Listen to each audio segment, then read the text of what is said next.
Masih adab tentang silaturahmi dan tentang adab izin bila mana kita hendak masuk ke dalam rumah seseorang. Di sini disebutkan wa idza kanal babu muqfalan faqra'hu.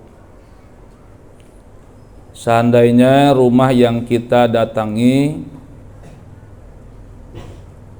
dan rumah tersebut ada pintu yang tertutup atau pintu yang terkunci, maka hendaklah pintu itu faqra'hu birifkin walutfin, ketuk olehmu.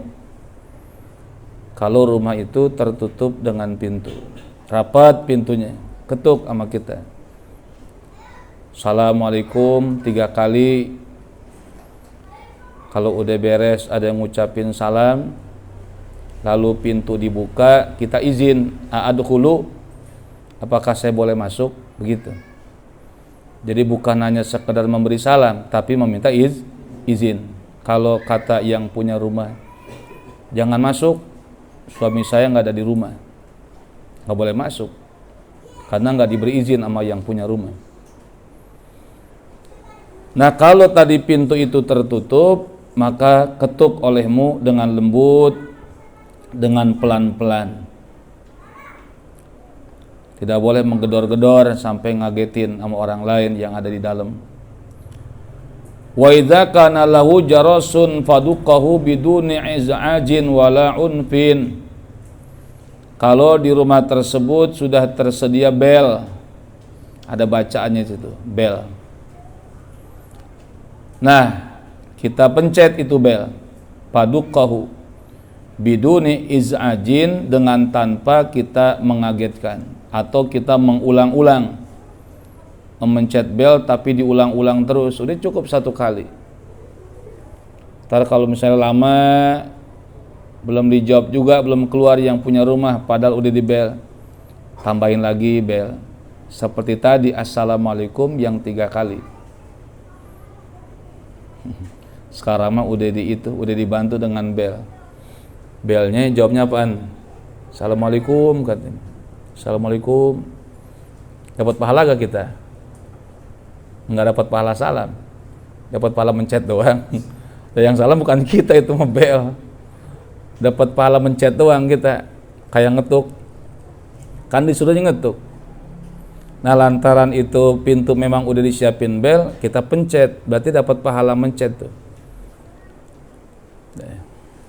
Assalamualaikum ini nggak ada apa tuh, bukan kita yang ngasih salam. Dan wala unpin, dan jangan juga mengeraskan, artinya diulang-ulang terus, mengulang kayak mainin itu, kayak mainin palang pintu tol. Pencet tuh. Wa qad alamanallahu adabal isti'adzani fi qouli ta'ala, dan yakin Allah telah mengajarkan kepada kami adabal isti'adzani, akan adab tata cara isti'adzan. Allah mengajarkan kepada kita tentang masalah adab isti'adzan, adab kita meminta izin. Allah suruh. Makanya ketika kita mengucapkan kalimat adkhulu, apakah saya boleh masuk, dapat pahala. Pahala kita mengikuti ajaran Allah. Karena Allah menyatakan, wahai orang-orang yang beriman, jangan kalian masuk kepada satu rumah yang bukan rumah kalian, sehingga kalian boleh masuk kalau kalian sudah diizinkan. Hatta tasta'nisu ais tasta'zinu. Kalau udah diizinin mah masuk. Apakah saya boleh masuk? Silahkan masuk. Masuk. Tuh masuknya kita dapat pahala, minta izinnya kita juga dapat pahala dalam rangka mengikuti perintah Allah. Wa tusallimu ala ahliha, dan memberi salam kepada ahli rumah tersebut, karena yang demikian lebih baik untuk kalian dan juga untuk orang yang ada di dalam rumah tersebut. La'allakum tadzakkarun, agar kalian dapat menerima nasihat-nasihat yang ada. Luar biasa ya. Kalimat assalamualaikum, malaikat akan turunkan rahmat 70 rahmat, dan yang menjawab salam mendapatkan 70 rahmat sebagaimana rahmat diberikan kepada yang memberi salam. Dan iblis mengatakan kepada bala tentaranya, tidak ada ruang gerak untuk kalian menginap bermalam di tempat yang dimana tempat tersebut dibacakan kalimat salam. Karena salam itu kan salah satu ismun min asma'illahi ta'ala.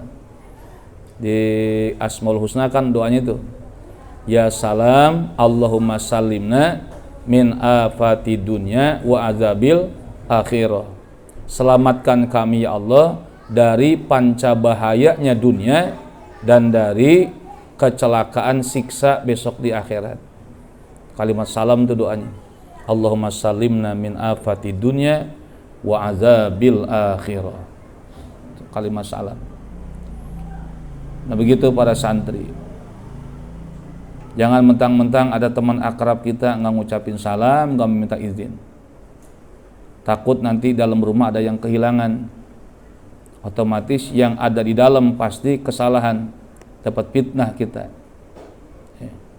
Seperti fitnahnya dulu waktu di Cikole,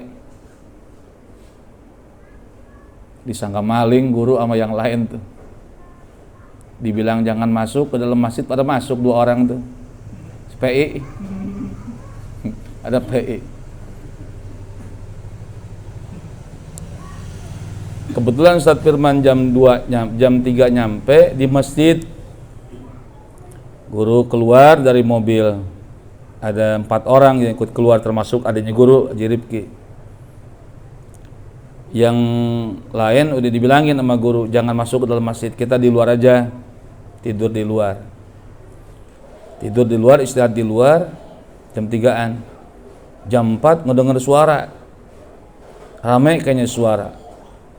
Guru kan bantalnya itu pakai bantal tas yang boleh suka dijingjing, taruh buat jadiin bantal. Nah kebetulan suara berisik itu bikin kita bangun. Begitu bangun, ramai ibu-ibu pada teriak-teriak, kotak amal masjid hilang katanya. Kotak amal masjid hilang. Dan kebetulan kotak amal masjid hilang itu ada 4 kotak yang hilang. Dirantai semuanya tapi hilang. Pinggir kanan 2, pinggir sebelah masjid yang kiri 2, hilang 4 itu. Dan kebetulan tas yang guru tidurin uang recehan semua. Uang recehan boleh infak santri udah dibuntel-buntel sama guru buat ke Cikole, buat infak ke Cikole. Kan bagusnya kalau infak begitu, nggak usah ditukar-tukar, udah yang ada aja ribuan itu yang ada, emang infaknya begitu. Ya Allah. Nah orang masjid ada HP di dalam, maling HP-nya ketinggalan, katanya HP si PI lagi ngecas di situ. Allahu Akbar. Wah udah jadi sasaran empuk fitnah nih. Hati guru ngomong, ya Allah jangan sampai orang-orang masjid meriksa tas yang ada yang sama guru itu punya guru. Sebab kalau diperiksa itu tas, waduh, urusannya pasti nih. Karena uang infak biasanya uang kotak amal recehan. Satu yang diminta guru itu, jangan sampai dibuka tas itu. Yang kedua, jangan sampai si Indra supir bangun turun, karena mukanya kan serem tuh, muka curiga dia mah. Mudah-mudahan ya Allah jangan sampai turun si Indra tuh dari mobil. Sebab kalau turun aja ketahuan. Pokoknya ada beda gitu. Benar itu mah. Sampai kita masuk lagi ke mobil nggak turun-turun.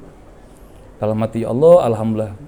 Tapi diperiksain KTP segala macam, kata guru, saya di Ciamis, di Cikole itu dekat pesantren. Cuman karena kemalaman saya tidur di sini.